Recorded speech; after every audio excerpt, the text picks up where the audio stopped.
네, 말씀 시편 말씀입니다. 시편 133편. 보라, 형제가 연합하여 동거함이 어찌 그리 선하고 아름다운고. 머리에 있는 보배로운 기름이 수염 곧 아론의 수염에 흘러서 그의 옷깃까지 내림 같고 헐몬의 이슬이 시온의 산들에 내림 같도다. 거기서 거기서 여호와께서 복을 복을 명령하셨나니 곧 영생이로다. 아멘. 아멘. 우리 교회 이름은 아시는 것처럼 함께하는 교회입니다. 함께한다. 어떤 뜻으로 이런 이름을 지었을까요? 함께한다. 가장 먼저 하나님과 함께한다는 뜻이에요. 당연하겠죠. 교회라고 하는 것이 무엇입니까? 교회. 하나님과 함께하며 그분을 향한 온전한 예배를 드리는 곳. 오직 그분께만 영광을 돌리는 곳이 바로 교회이고, 이것이 교회의 가장 큰 가치이기 때문에 하나님과 함께한다. 자, 두 번째 의미는 지체와 함께한다라고 하는 의미로 이 함께하는 교회의 이름이 정해졌습니다. 고린도전서 12장에 보면은 교회와 그 안에 소속되어 있는 사람들을 뭐라고 표현했느냐? 그리스도의 한 몸과 그 몸을 이루는 형성하는 지체다. 다양한 지체라고 표현을 해요. 바울이 이 다양한 지체들의 다양성은 존중되어야 하고, 그러면서 서로 유기적으로 결합을 통하여 서로에게 선한 영향력을 줘야 된다. 자, 이렇게 얘기를 해요. 이 교회의 본질이죠. 한 몸 된 그리스도 안에 같은 지체로서 함께한다. 자, 마지막 세 번째는 이웃과 함께한다는 의미입니다. 교회라는 것은 원래부터 내부적인 결속만을 가지고 가는 공동체는 아니에요. 외부를 향한 지향성이 있어야 되고 확장성도 있어야 됩니다.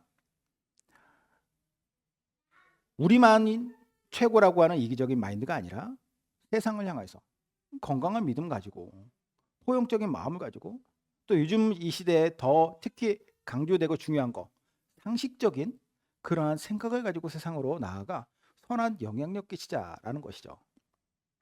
이런 의미로 우리 함께하는 교회가 세워진 것인데, 물론 우리가 가야 할 길은 멉니다. 계속 가야 돼요. 예수님 다시 오실 때까지 우리는 이 걸음을 멈추면 안 돼요.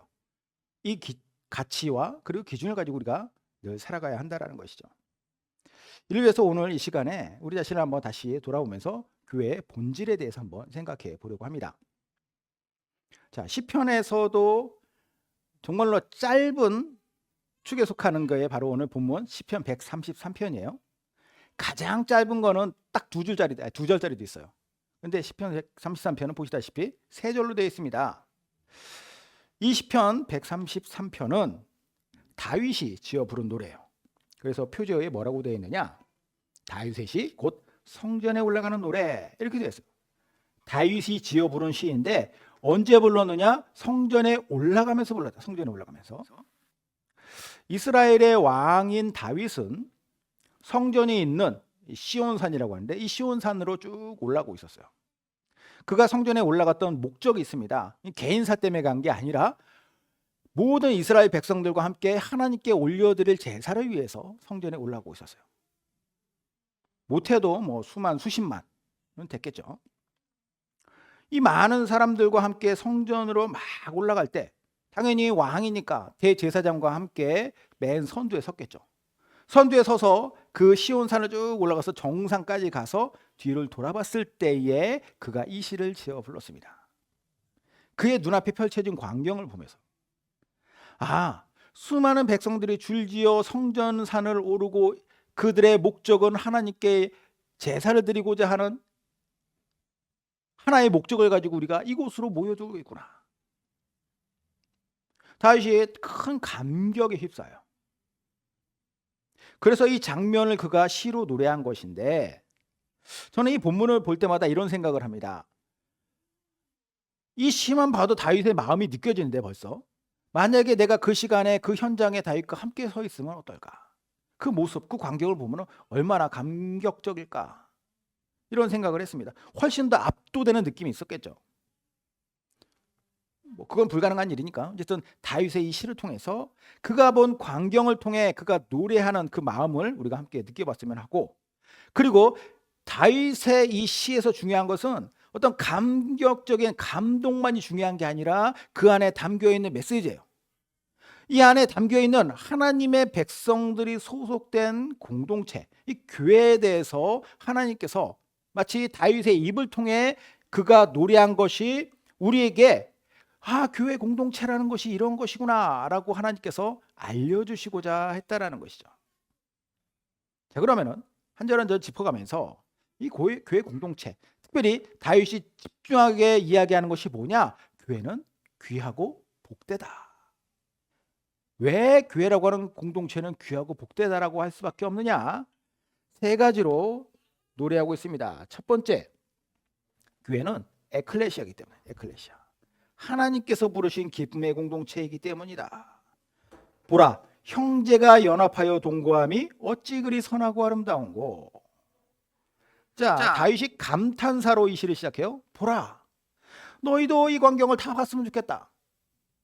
모든 이들이 이 광경에서 느껴지는 그 감동을 같이 느꼈으면 좋겠다. 그 이유에 대해서 그가 노래하는데, 형제가 연합하여 동거함이 선하고 아름답기 때문이다, 이렇게 얘기해요. 자, 일단 여기서 우리의 눈에 딱 들어오는 표현이 형제라고 해요. 형제. 백성들을 그가 누구라고 표현하느냐? 형제라고 표현합니다. 다윗은 왕인데 왜 백성들을 형제라고 하는가? 단순하게 생각하면 뭐 같은 한 민족이니까 우리가 다 형제요 자매다라고 말할 수 있겠죠. 더 친근한 표현으로 형제라는 표현을 썼을 수도 있지만, 저는 이것을 오늘날의 우리까지로 확정을 해서 개념을 생각해 볼 때 우리는 모두 어떤 사람들이냐? 하나님의 자녀이기 때문에 우리는 다 각각 하나님의 자녀이므로 우리는 서로 형제요 자매가 될 수 있다라는 거예요. 우리를 하나님의 자녀로 삼으시고 그리고 예수 그리스도를 하나님의 맏아들, 큰 형님으로 삼았다라고 성경이 이야기하죠.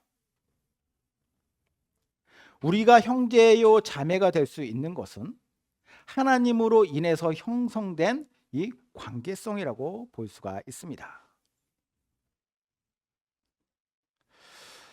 이처럼 우리가 하나님의 자녀가 된 것은 하나님께서 만들어주신 관계인데, 그 만들어주신 관계성이 어떻게 형성되느냐? 하나님께서 우리를 부르셨기 때문이라고. 양자라고 하죠. 양자. 양자가 뭐예요? 양자? 친자가 아니게 양자입니다. 그렇죠? 원래 내 자식 아니에요. 내 자식이 아닌 누군가를 나의 자식으로 받아들여주는 것이 양자입니다. 우리는 원래 진노의 자식, 구원받지 못할 자들이라고 하는 정체성을 가지고 태어났는데, 이런 우리를 하나님께서 양자로 삼아주셨습니다. 넌 내 자식이야. 그리고 그 당시에 양자라고 하는 개념은 오늘날 우리가 생각하는 약간 그런 양자의 개념보다도 훨씬 더 그 어떤 가지고 있는 특권이나 이런 것들 훨씬 더 강합니다. 내 양자면 정말로 내 뱃속에서 낳은 자식은 아니지라도 그에게는 내가 똑같이 대해준다라고 하는 법률적인 근거가 있어요. 그러니까 양자됨은 그만큼 크고 놀라운 축복이다, 사람들에게 있어서도. 근데 하나님의 자녀로서 양자가 되었다? 그 양자됨이 얼마나 크고 놀라운 권세인가. 우리를 각각 하나님의 자녀로 부르셨다는 거예요. 각각 부르셨기 때문에 다 형제요 자매가 될 수 있는 것입니다. 자, 그런데 이렇게 하나님께서 양자로 부르셨다라고 했을 때 그 부르심을 뭐라고 말할 수 있느냐? 에클레시아라고 할 수 있어요. 에클레시아. 에클레시아 뜻이 뭐냐면, 자, 밖으로라고 하는 뜻의 에크와 그리고 부르다라고 하는 칼레오, 이 두 단어가 합쳐진 거예요. 밖으로 불러진 사람들, 세상 속에서 진노의 자식이라고 하는 그 안에서 하나님께서 양자됨으로 불러내어서 끄집어내신 자들, 그런 사람들의 모임, 이게 이제 교회인 에클레시아가 되는 거죠. 죄악된 세상 속에서 우리를 구원하셨습니다. 밖으로 불러내어 우리를 같은 공동체로, 교회 공동체로 부르셨어요. 말 그대로 그것이 바로 에클레시아이고, 이 에클레시아에 하나님께서는 그냥 부른 것으로 끝나는 게 아니라 여기에 중요한 요소를 심어놓으세요. 그 요소가 뭐냐? 형제와 자매로서 함께 연합하여 동거함이 선하고 아름답게 하셨다. 자, 여기서 우리는 단어의 해석에 좀 유의해 봐야 돼요. 이 연합하여 동거함이 선하고 아름답다니까 이 말이 조금, 그러니까 요즘 쓰는 표현이 아니기 때문에 이 말의 어감이 조금 이상해요. 그렇죠? 연합이라고 하는 단어는 함께라고 하는 단어예요. 그리고 동거한다라고 하는 것은 거한다, 머문다, 이런 뜻의 단어입니다. 그러니까 뭐예요? 함께 머문다, 함께 한 자리에 있다. 그리고 뒤에 이어지는 어찌 그리 선하고 아름다운 거, 이 표현도 좋다라고 하는 뜻의 토부, 선하다라는 것이 토부예요. 하나님께서 보시기에 좋았더라. 그 토부. 즐겁다라고 하는 뜻의 나임. 선하고 아름답다는 게 무슨 말이냐면 어찌 이렇게 좋고 어찌 이렇게 즐거우냐. 하나로 정리해 볼까요? 하나님께서 밖으로 불러내어서 자녀 삼아주신 자들의 모임인 교회 에클레시아는 이 안에 함께 머물 때에 그 안에 하나님께서 매우 좋고 즐거운 공동체로서의 그 하나님께서 주신 특권이 있다는 거예요. 왜 교회 공동체가 귀하냐? 우리가 하나님의 자녀된 사람들로서 함께 이 자리에 서로가 형제요 자매되어서 머무는 이 시공간 안에 기쁨이라고 하는 하나님께서 부으시는 은혜가 있기 때문이다라는 거죠. 그래서 교회는 항상 저는 기쁨이나 즐거움이 있어야 된다고 생각을 해요. 만났을 때 기쁘고 즐겁고 반갑고 행복한 것. 그게 바로 교회다운 모습이 아닌가라는 것이죠. 자, 이런 귀한 복된 공동체인 에클레시아에 이어서 자, 두 번째 이유를 노래하는데 코이노니아. 하나님의 은혜를 공유하는 공동체이기 때문이다.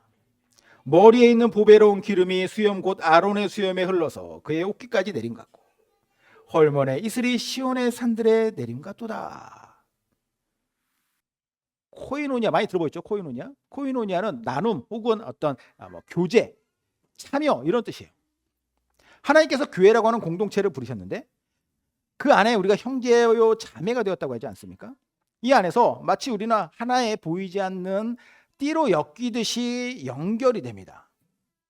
영적으로 그렇다는 거예요. 바울은 이걸 가리켜서 사랑의 띠다 이렇게 표현도 했죠. 사랑의 띠로 엮여요. 그렇게 연결된 우리에게는 하나님께서 위에서부터 은혜를 부어주시는데 기쁨도 주시지만 우리가 이제 소위 영적인 은혜, 우리의 영적인 성숙을 돕는 그런 은혜들도 부어주신다. 이 개념을 다윗은 두 가지 그림을 상상하면서 묘사합니다. 첫 번째는 이스라엘의 첫 번째 제사장인 아론이 기름 부음 받을 때 하나님께서 아론을 제사장으로 세우라고 하셨을 때 그의 머리에 기름을 붓게 하시잖아요. 기름을 부었을 때 이스라엘 사람들은 그 당시에 아론의 나이가 거의 100세 가까웠을 때인데 나이도 아주 많잖아요. 거기다가 이스라엘 사람들 수염도 기르고 그 모습을 한번 상상해 보면은 그의 머리에 부어진 기름이 그의 머리카락을 타고 수염을 타고 흘러내립니다. 그리고 옷에 떨어지면 그 옷깃을 따라서 쭉 흘러내려가죠. 그러다가 바닥까지 뚝뚝 흘러들어지는 그 모습을 우리가 상상해 보시라는 거죠. 자, 그 장면이 첫 번째 장면. 두 번째 장면은 이스라엘의 가장 북쪽에 있는 산이 헐몬산, 헤르몬산입니다. 이 헤르몬산 꼭대기에는 만년설이 있어요. 근데 계절에 따라서 만년설이 뭐 더 녹을 수도 있고 덜 녹을 수도 있겠죠. 자, 더 녹는 계절에 이 헐몬산에 있는 물이 흘러 내려옵니다. 그것이 훌레옷으로 모였다가 그 밑에 갈릴리 바다라고 하죠. 갈릴리 호수라고 더 큰 호수로 모였다가 그게 요단강을 통해 가지고 남쪽으로 쭉 흘러 내려오게 되는데 이 장면을 다윗이 상상한 것이죠. 그 물이 흘러 내려와서 시온의 산들 곳곳에 물을 대주고 있는 형상. 이 두 가지 상상은 코이노니아 공동체의 중요한 것이 무엇인지를 보여줘요. 그것은 연결됨이라고 하는 연합입니다. 만약에 아론의 머리가 아무리 그 위에 보배로운 기름이 부어졌다 해도 그것이 중간에 끊겨 있다, 수염이 중간에 잘려 있다, 옷의 중간에 이렇게 구멍이 나가지고 헤어져 있다, 그러면 끝까지 이 기름이 흘러가지 못하는 것이죠. 헐몬의 이슬도 마찬가지입니다. 그 헐몬산에서 흐르는 물도 요단강의 중간에 끊긴다, 막혀 있다, 흐르지 못한다면은 결국은 그게 어떻게 시온의 산들에 영향을 주고 그곳에 있는 나무들을 키울 수 있냐는 거예요.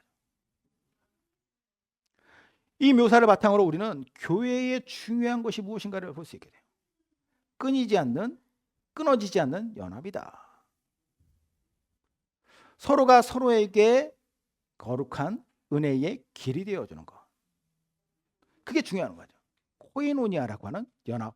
그래서 그런 연합을 위한 교제와 나눔과 참여가 매우 중요해요. 어떤 교회가 좋은 교회일까요? 좋은 교회는 어떤 교회일까요? 시설이 좋으면 좋은 교회일까요? 찬양이 훌륭하고 웅장하면 좋은 교회인가? 설교를 잘 하시면 좋은 교회인가? 맞아요. 그런데 그것은 각각의 단편적인 모습입니다. 그 단편적인 모습이 가능할 수 있게 하는 핵심이 있어요. 그 안에서 하나님 안에서의 그 코이노니아의 연합이 제대로 이루어지지 않고 제대로 은혜가 흘러가지 않는다. 위에서 아무리 하나님께서 은혜를 부어주셔도 그 은혜가 서로가 서로에게 덕이 되어서 흘러가지 못한다. 그러면 어떻게 되겠습니까? 결국은 교회에서로서의 본질에 충실하지 못하게 되겠죠. 교회 구성원이 우리가 뭘 추구해야 될지가 명확하게 나오는 거예요. 연합이다. 함께하는 것이 중요하다는 거죠. 자, 마지막 세 번째 이유를 이야기하는데, 소테리아. 하나님의 영생의 복이 머무는 공동체이기 때문에 귀하고 복되다. 거기서 여호와께서 복을 명령하셨나니 곧 영생이로다. 자, 소테리아라고 하는 단어가 있는데요. 소테리아라는 뜻이 뭐냐? 구원이라고 하는 뜻이다. 구원. 교회 공동체에 소속된 사람들은 아까도 말씀드렸지만 하나님께서 자녀로 부르셨잖아요. 그렇죠? 자녀로서 부르셨어요. 그러면 그 부르신 사람들 그냥 놔두시냐? 아니죠. 하나님께서 은혜를 부어주세요. 뒤집어서 말하면 은혜라고 하는 것은 자녀로서 받아 누릴 수 있는 특권입니다. 그리고 이 은혜 중에서 가장 큰 은혜라고 한다면 구원일 거예요. 구원. 예. 영생에 이르는 은혜가 바로 구원입니다. 자, 그런데 본문이 뭐라고 하느냐? 이 구원이 어떻게 해서 사람들에게 주어지느냐? 하나님께서 복을 명령하심으로써 주어졌다. 내가 너에게 영생하는 복을 명하노라. 그 명령에 의한 순종이, 우리 영혼의 순종이 바로 구원으로 이어진다는 것이죠. 우리의 영혼이 반응함으로써 구원이라고 하는 복을 받는다라고 하는 것을 우리가 잘 생각해야 돼요. 우리 구원이 어떻게 주어지는 것이냐? 내가 열심히 노력해서 주어지는 거 아니고 분명히 아시잖아요.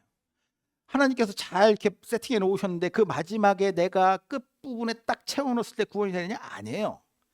이 구원이라고 하는 것 안에는 우리가 할 수 있는 것이 아무것도 없습니다. 우리 할 수 있는 것은 단지 뭐냐? 너는 구원받아라 라고 하는 영생을 명하셨을 때 그 명령에 우리의 영혼이 순종해서 그냥 자연스럽게 딸려가는 겁니다. 그래서 구원이라는 것은 내가 해낸 것이 아니라 그분께서 나를 부르심이고 그 은혜 안에 내가 들어오는 거예요. 이것을 뭐라고 얘기하냐? 거기서 명하셨다. 거기가 어디냐? 하나님의 공동체라는 거죠. 교회 안에서 하나님께서 명하신 구원의 복이 있다는 거예요. 그래서 우리가 교회 안에서 많은 사람들이 은혜 받고 그 안에서 변화되는 이유가 있어요. 하나님께서 거기서 명하신 것이기 때문에. 하나님께서 주신 많은 축복들이 있고 또 그 안에 무엇보다 가장 큰 축복인 구원이 있기 때문이라는 것이죠. 하나님께서 이렇게 구원이라고 하는 명령을 우리에게 주심으로 말미암아 우리는 하나님의 명령에 순종할 수 있게 됩니다. 순종하기 싫은 명령도 있겠죠. 성경 말씀 보면은 뭐 다 좋겠습니까? 내 죄성에 의해서 이것을 따르고 싶지 않은 것도 분명히 있겠죠. 그러나 그것을 따라갈 수 있게 되는 것은 가장 강력한 명령, 구원의 명령이 우리에게 주어졌기 때문이고 그 명령으로 말미암아서 다른 명령들도 기꺼이 내가 행할 수 있게 된다는 거예요. 이게 중요한 원리죠. 그러므로 우리는 교회 공동체를 가볍게 여길 필요가 없어요.